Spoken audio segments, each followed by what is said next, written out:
جه بویرا گیانجدزانا سه گنجن بردرشه به تمامی پشتی ورگریان ترومپل صوتیه دو کس تدا آسه مابون کس سیجی جبر برین ناویا سخت بو قربانی لسه جهن بردرش بهی بوان هر سه قربانیان حاتیه دانان هزاران خزم و کس و کار و خلق دبر حاتینه تاکو هندک لخما مالبات وان سبک بکن او 4 نفر دبن دوانیان برازای منن یکیشان عمری خوای کردی دوانی دیکش برادری وانن خلش بردرشین هر ناس یاری منا کورد گرتن دو برازای من یک سایق دبی یک سکن دبی لجامی درد پرن هر دوشان یکیشان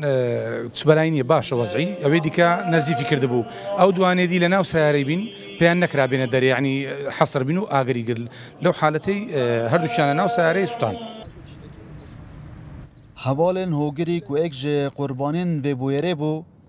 بحثا چروکانا خجین یاوی دکن کو دیکم روژا رمضان دا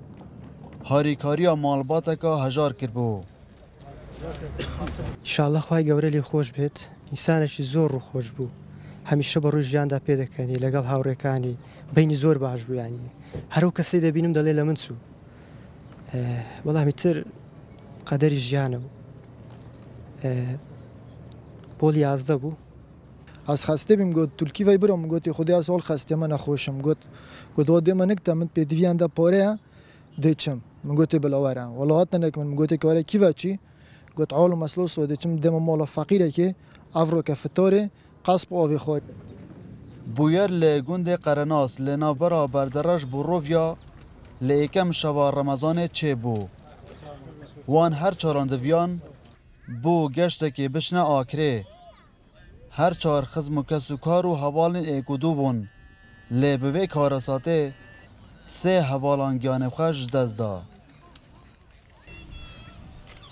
دلبرین غازی کرسات نیوز بردرش